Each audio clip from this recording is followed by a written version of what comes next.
450 millions de dollars. C'est la fortune estimée de cet homme qui est connu pour ses investissements dans différents domaines et secteurs d'activité. Aujourd'hui, je vais vous raconter l'histoire fascinante de Peter Lynch, l'un des plus grands investisseurs de tous les temps. Alors, vous avez probablement entendu parler du fonds Magellan, qui a connu une croissance incroyable sous sa gestion. Mais qui est vraiment Peter Lynch? Et comment a-t-il réussi à obtenir des rendements extraordinaires? Alors restez bien jusqu'à la fin de cette vidéo pour découvrir tous ces principes d'investissement et aussi ces conseils que vous pourrez appliquer à votre propre stratégie. Peter Lynch est largement reconnu comme l'un des plus grands investisseurs de tous les temps. Mais avant d'atteindre la célébrité en tant que gestionnaire de fonds, il a traversé une enfance marquée par des expériences douloureuses qui ont forgé sa personnalité et sa philosophie d'investissement. Pour commencer, on va revenir à son enfance. Peter Lynch est né le 19 janvier 1944 à Newton, dans le Massachusetts, une ville de la banlieue de Boston. Dès son plus jeune âge, il a été confronté à des défis personnels importants qui ont influencé sa vision de la vie. Son père, un enseignant de mathématiques passionné, est tombé gravement malade un jour lorsque Peter n'avait que 7 ans. Cette période difficile a profondément marqué la famille Lynch. En dépit des efforts médicaux, son père est malheureusement décédé 3 ans après, laissant sa mère élever seule Peter et ses frères et sœurs. La perte de son père a eu un impact durable sur Peter. Sa mère, qui n'avait pas vraiment d'expérience professionnelle, a dû assumer plusieurs petits emplois pour subvenir aux besoins de la famille. Cette période d'adversité a inculqué à Peter Lynch une forte éthique de travail et un sens des responsabilités. Très jeune en fait, il a appris en observant sa mère l'importance de la résilience et de la gestion des finances personnelles. Des leçons qui vont influencer plus tard sa carrière dans le monde de l'investissement. Pendant son adolescence, Lynch a trouvé un petit emploi au Braeburn Country Club, un club de golf prestigieux près de chez lui. Ce travail a été vraiment une expérience formatrice. Son emploi, c'était d'être caddie. Et en tant que caddie, il a côtoyé des hommes d'affaires, il a côtoyé aussi des investisseurs et des professionnels de la finance, dont certains partageaient même leur expérience et leurs idées sur le marché boursier. Ce contact précoce avec des personnes prospères dans le domaine de l'investissement a éveillé directement son intérêt pour la bourse.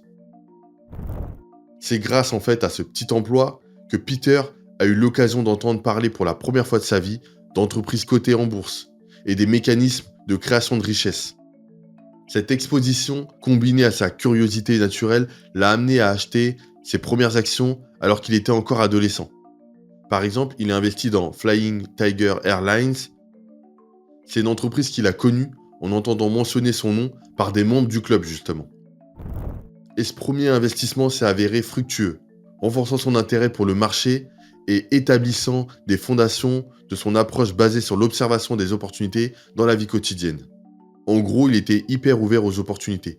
Tout ce qu'il voyait dans la rue ou toutes les discussions qu'il avait, il y ajoutait une réflexion d'investisseur. Malgré les défis financiers auxquels sa famille a fait face, Peter a poursuivi ses études universitaires grâce à des bourses et à des emplois à temps partiel. Il a fréquenté entre autres le Boston College où il a étudié la finance, ensuite la Wharton School de l'Université de Pennsylvanie pour obtenir un MBA. Ces années de formation académique ont complété les leçons pratiques qu'il avait tirées de son enfance et de son travail de caddie. L'enfance de Peter Lynch, c'est vraiment une histoire inspirante de résilience, d'apprentissage pratique et d'exposition précoce à des modèles de réussite. Ça a été vraiment un atout pour lui. Ces expériences ont nourri sa passion pour l'investissement et posé les bases de sa carrière légendaire. Plus tard, il deviendra célèbre pour sa capacité à repérer des opportunités dans des entreprises sous-évaluées grâce à une observation attentive des tendances du quotidien. Ses premiers pas dans la vie sont vraiment la preuve que des leçons simples mais puissantes comme le travail acharné, la curiosité intellectuelle et l'observation peuvent ouvrir la voie à des réalisations extraordinaires. Peter Lynch est une figure emblématique du monde de l'investissement. Connu pour avoir transformé le fonds Magellan de Fidelity en l'un des fonds communs de placement les plus performants de l'histoire. Son parcours chez Fidelity Investment est jalonné de succès et de leçons qui ont influencé des générations d'investisseurs. En fait, la carrière de Lynch chez Fidelity a commencé en 1969, lorsqu'il a été embauché comme analyste après avoir obtenu son MBA à la Wharton School. Ses premiers rôles consistaient à suivre des secteurs variés, notamment les mines et les métaux, une expérience qui lui a permis de développer un style d'investissement axé sur une recherche approfondie et une compréhension détaillée des entreprises qu'il étudiait. Ensuite, en 1977, à seulement 33 ans, Peter Lynch a été nommé gestionnaire du fonds Magellan, un fonds alors relativement modeste avec environ 18 millions de dollars d'actifs sous gestion.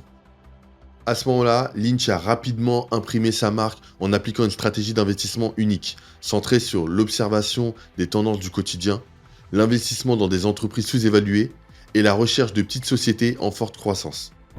Le fonds Magellan a connu une croissance spectaculaire sous sa direction. Entre 1977 et 1990, Lynch a généré un rendement moyen annuel d'environ 29%, faisant grimper les actifs du fonds à plus de 14 milliards de dollars. Cette performance exceptionnelle a permis à des milliers d'investisseurs de réaliser des gains considérables et a établi le fonds Magellan comme un symbole de réussite dans le monde des fonds communs de placement. En fait, l'approche de Lynch reposait sur plusieurs principes fondamentaux, dont l'investissement dans ce qu'on connaît. Il a popularisé l'idée selon laquelle les investisseurs individuels peuvent avoir un avantage en repérant des opportunités dans leur vie quotidienne avant que Wall Street ne les découvre. Ces célèbres expressions telles que investir dans des pantalons que vous portez ou encore une autre expression acheter ce que vous voyez autour de vous illustrent cette philosophie simple mais puissante. Un autre élément clé sur sa stratégie était l'importance de la recherche sur le terrain. Peter passait beaucoup de temps, énormément de temps, à rencontrer les dirigeants des entreprises dans lesquelles il envisageait d'investir.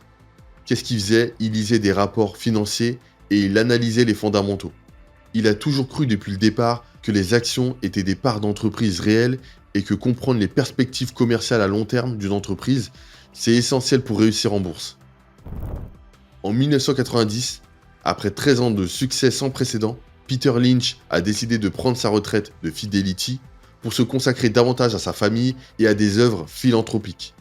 Cependant, son influence sur le monde de l'investissement perdure à travers ses livres, dont le best-seller One Up on Wall Street, dans lequel il partage sa méthode et ses conseils pratiques pour les investisseurs individuels. Son style, qui est plutôt accessible, basé sur le bon sens et une observation active du marché, a démocratisé l'investissement pour des millions de personnes. Peter est reconnu non seulement pour ses performances exceptionnelles à la tête du fonds Magellan, mais aussi pour ses stratégies d'investissement novatrices et sa vision unique du rôle des investisseurs individuels.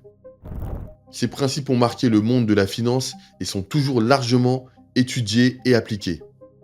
L'une des stratégies les plus célèbres de Peter Lynch est celle d'investir dans ce qu'on connaît. En fait, d'après lui, les opportunités d'investissement se trouvent souvent sous nos yeux dans la vie quotidienne. Par exemple, si un consommateur remarque qu'un produit ou par exemple une marque devient très populaire, ça peut être le signe que l'entreprise derrière ce produit connaît une forte croissance. Lynch croyait que les investisseurs particuliers avaient un avantage naturel sur les professionnels de Wall Street. Pourquoi? Parce qu'ils pouvaient observer les tendances émergentes avant qu'elles ne soient pleinement exploitées par le marché. Cette approche d'investissement basée sur l'observation s'accompagne d'un travail rigoureux de recherche et d'analyse fondamentale.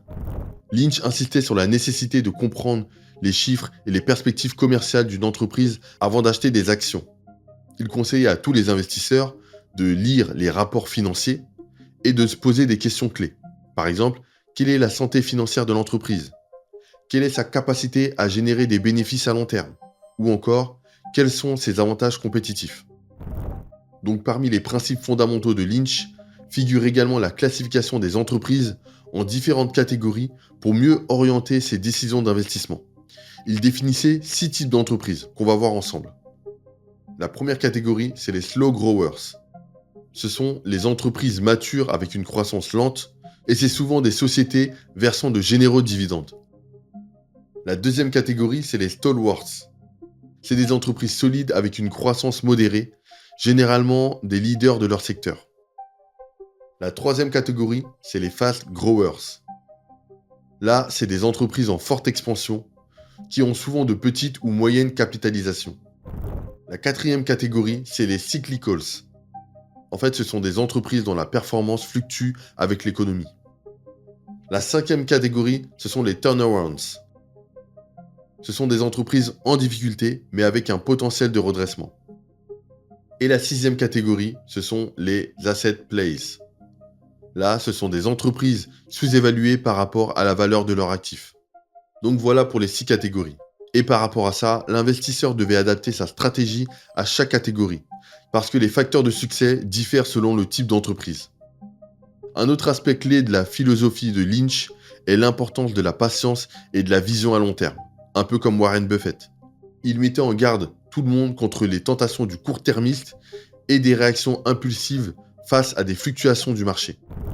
En fait, pour lui, une action a toujours représenté une part d'une entreprise réelle, et le succès dépendait de la capacité de l'entreprise à croître et à générer des profits sur une longue période. Il insistait également sur la notion de trouver les 10 beggars. En gros, qu'est-ce que c'est? C'est les 10 actions capables de multiplier leur valeur par 10. En fait, d'après lui, quelques investissements extraordinaires pouvaient compenser de nombreuses erreurs, d'où l'importance de rester vigilant et ouvert à des opportunités à fort potentiel.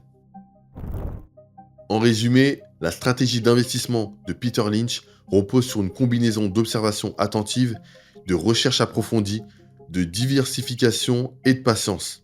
Il a montré au monde que l'investissement n'était pas réservé à une élite financière et que des personnes ordinaires pouvaient aussi réussir en se basant sur des principes simples mais rigoureux. Son approche continue d'inspirer et de guider des investisseurs du monde entier.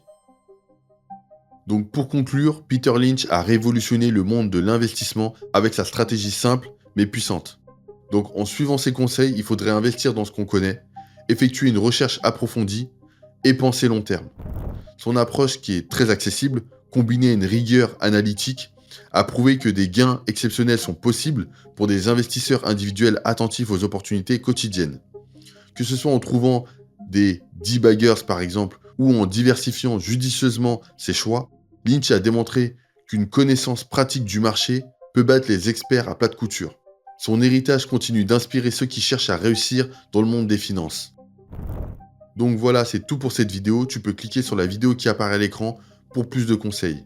Si tu as aimé ce genre de vidéo, n'hésite pas à vraiment mettre un j'aime, un commentaire, parce que ça demande un petit peu plus de travail que les autres. Donc ça me fera plaisir de voir que tu as apprécié. En attendant, on se retrouve sur la prochaine vidéo et je te dis bon courage pour tes investissements.